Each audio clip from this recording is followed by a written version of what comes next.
السلام علیکم ورحمۃ اللہ وبرکاتہ۔ معزز سامعین ناظرین، آپ دیکھ رہے ہیں اپنا چینل اسلامک اسٹڈیز ود محمد بلال۔ سورۃ الفلق اور سورۃ الناس یہ وہ دو صورتیں ہیں کہ جن کو معوذتین کہا گیا۔ یہ وہ دو صورتیں ہیں کہ جن کے ذریعے ہم اللہ سے پناہ حاصل کرتے ہیں۔ کس چیز سے پناہ حاصل کرتے ہیں؟ جادو سے پناہ حاصل کرتے ہیں، حسد سے پناہ حاصل کرتے ہیں، جنات کے شرور سے ہم اللہ کی پناہ حاصل کرتے ہیں۔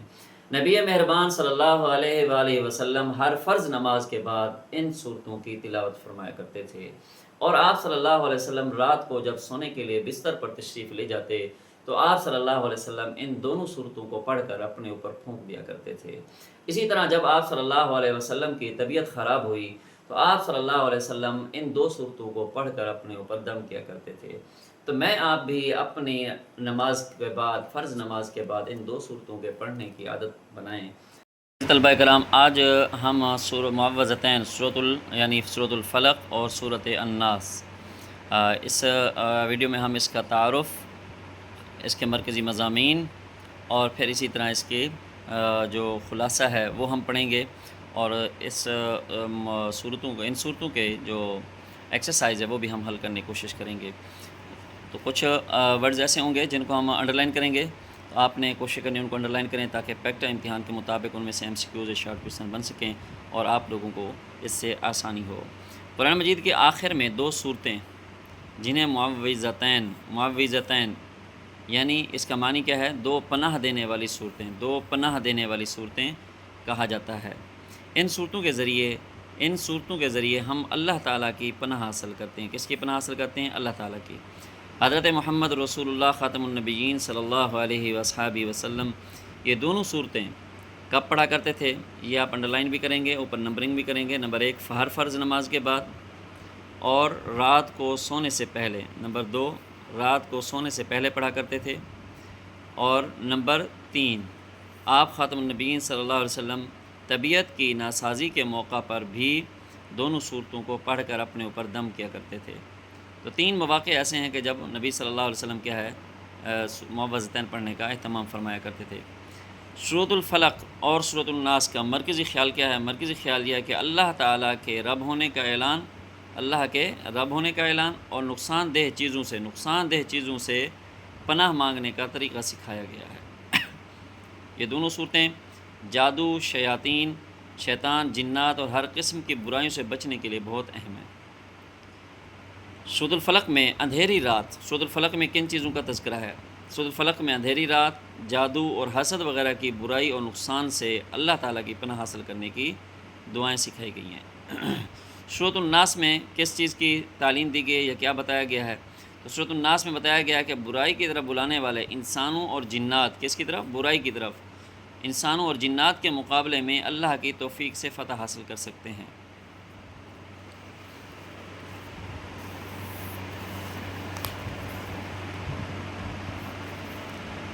ہر مومن کا یہ عقیدہ، کس کا عقیدہ ہے؟ ہر مومن کا یہ عقیدہ ہے کہ دنیا و آخرت کا ہر نفع اور نقصان اللہ تعالیٰ کے ہاتھ میں ہے۔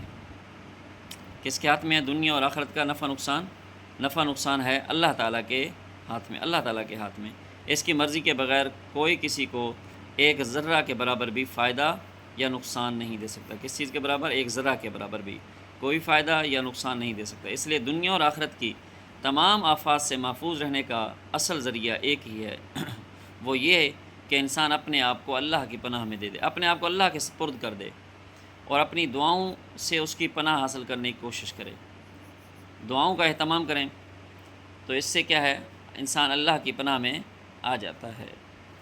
معوذتین میں دنیا اور آخرت کی تمام آفات سے بچنے کے لیے اللہ تعالیٰ کی پناہ مانگی گئی ہے، صرف دنیا کے نہیں بلکہ دنیا اور آخرت کی تمام آفات سے۔ ان دونوں صورتوں کا مطالعہ کرنے سے، اب خلاصہ کلام کیا ہے سبق کا؟ یہ خلاصہ کلام ہے کہ حاصل کلام بھی آپ کہہ سکتے ہیں، خلاصہ کلام بھی آپ کہہ سکتے ہیں، ٹھیک ہے؟ حاصل کلام۔ ان دونوں صورتوں کا مطالعہ کرنے سے ہمیں معلوم ہوتا ہے کہ سب سے بڑی طاقت اللہ تعالیٰ کی ہے۔ اگر ہم دنیاوی نقصان سے بچنا چاہتے ہیں تو ہمیں اللہ تعالیٰ سے دعا کرنی چاہیے، وہ ہمیں اپنی رحمت کے آغوش میں کیا ہے لے کر ہماری حفاظت فرمائے گا۔ تو سب سے بڑی طاقت کس کی ہے؟ اللہ تعالیٰ کی۔ اگر ہم دنیا میں سمجھنا چاہتے ہیں تو اللہ سے کیا کرنا ہے؟ ہم نے دعا کا اہتمام کرنا ہے۔ معلومات کے حوالے سے دیکھیں تو نبی صلی اللہ علیہ وسلم نے فرمایا جو شخص صبح اور شام کتنی بار 3 مرتبہ، جو شخص صبح اور شام 3 مرتبہ سورۃ الاخلاص مطلب قل هو اللہ احد اللہ الصمد لم یلد ولم یولد ولم یکن له کفوا احد اور معوذتین یعنی قل اعوذ برب الفلق اور قل اعوذ برب الناس، یہ 3 صورتیں پڑھ لے تو یہ صورتیں ہر شر کے مقابلے میں اس کے لیے کیا ہو جائیں گی، کافی ہو جائیں گی۔ سنن ترمذی کی یہ حدیث ہے۔ اب ہم آتے ہیں اس سبق کی ایکسرسائز کی طرف۔ تو سب سے پہلے ایکسرسائز میں اس کے MCQs کرتے ہیں۔ تو MCQs میں پہلا MCQs ہے سورۃ الفلق اور سورۃ الناس کو کہا جاتا ہے حوامیم، مستحبات، مسبحات، معوذتین یا مقطعات۔ تو سورۃ الفلق اور سورۃ الناس کو کیا کہا جاتا ہے، معوذتین۔ برائی سے بچنے کے لیے توفیق ضروری ہے کس کی، اللہ تعالیٰ کی، والدین کی، فرشتوں کی یا دوستوں کی۔ تو برائی سے بچنے کے لیے توفیق ضروری ہے اللہ تعالیٰ کی۔ حضرت محمد رسول اللہ خاتم النبیین صلی اللہ علیہ وآلہ وصحبہ وسلم معوذتین پڑھتے تھے کھانے سے پہلے، نماز سے پہلے، نیند سے بیدار ہو کر یا سونے سے پہلے۔ تو آپ خاتم النبیین صلی اللہ علیہ وسلم معوذتین پڑھتے تھے ان آپشنز کے مطابق سونے سے پہلے، جب نیند کرنے لگتے نیند سے پہلے۔ معوذتین میں اللہ تعالیٰ کی پناہ مانگی گئی ہے دنیا کی تمام آفات سے، آخرت کی تمام آفات سے، دنیا اور آخرت کی تمام آفات سے یا بڑھاپے سے۔ تو معوذتین میں اللہ تعالیٰ کی پناہ مانگی گئی ہے دنیا اور آخرت کی تمام آفات سے۔ معوذتین میں اللہ تعالیٰ کی کس صفت کا اعلان ہے، معوذتین میں اللہ تعالیٰ کی صفت ربوبیت کا ہے، خالقیت کا ہے، رزاقیت کا ہے یا پھر کبریائی کا۔ تو معوذتین میں اللہ تعالیٰ کی صفت ربوبیت کا کیا ہے، تذکرہ ہے۔ تو آئیے سب سے پہلا شارٹ کویشچن ہے قرآن مجید کی آخری 2 صورتوں کو معوذتین کیوں کہا جاتا ہے؟ تو اس کا جواب پہلا آپ کا چیپٹر کا پہلی 2 لائنیں کہ قرآن مجید میں آخری 2 صورتیں جنہیں معوذتین یعنی تو پناہ دینے والی صورتیں کہا جاتا ہے، ان صورتوں کے ذریعے ہم اللہ کی پناہ حاصل کرتے ہیں۔ تو یہ آپ کا ہوگا SQ نمبر 1 آپ لکھ سکتے ہیں اس کو۔ تو SQ نمبر 1 آپ کا ہے۔ اور اسی طرح آپ کا دوسرا سوال ہے کہ معوذتین کا مرکزی خیال لکھیں۔ تو معوذتین کا مرکزی خیال کیا ہے؟ معوذتین کا مرکزی خیال یہ آپ نے پڑھا تھا کہ سورۃ الفلق اور سورۃ الناس کا مرکزی خیال اللہ تعالیٰ کے رب ہونے کا اعلان، نقصان دہ چیزوں سے پناہ مانگنے کا طریقہ سکھایا گیا ہے۔ تو یہ آپ کا ہوگا SQ نمبر 2۔ SQ 3 ہے ہمارے پاس کہ سورۃ الفلق میں کن چیزوں سے پناہ مانگی گئی ہے؟ تو سورۃ الفلق میں تو یہاں سے لے کر آپ یہاں تک کریں گے، سورۃ الفلق میں اندھیری رات، جادو، حسد وغیرہ کی برائی اور نقصان سے اللہ کی پناہ حاصل کرنے کی دعائیں سکھائی گئی ہیں۔ تو یہ ہوگا SQ نمبر 3۔ اس کے بعد اگلا سوال ہے ہمارے پاس چوتھا سوال ہے ہمارے پاس کہ سب سے بڑی طاقت کس کی ہے؟ تو سب سے بڑی طاقت آپ یہاں پہ بھی کر سکتے ہیں کہ اس کے لفظ کو کٹ کر دیں، اللہ تعالیٰ لکھ دیں، ٹھیک ہے۔ تو سب سے بڑی طاقت کس کی ہے؟ اللہ تعالیٰ کی۔ 5واں سوال ہے ہمارے پاس کہ سورۃ الناس میں کن چیزوں سے پناہ مانگی گئی ہے؟ تو سورۃ الناس میں SQ 3 جہاں اینڈ ہوا ہے اسی کے آگے کہ سورۃ الناس میں بتایا گیا کہ برائی کی طرف بلانے والے انسانوں اور جنات کے مقابلے میں اللہ تعالیٰ کی توفیق سے کیا ہے، فتح حاصل کر سکتے ہیں۔ تو سورۃ الناس میں کس چیز کی پناہ مانگی گئی ہے؟ برائی کی طرف بلانے والے انسانوں اور جنات سے۔ تو یہ آپ کا ہوگا SQ نمبر 5۔ اب ہم آتے ہیں اس کے الفاظ معنی کی طرف۔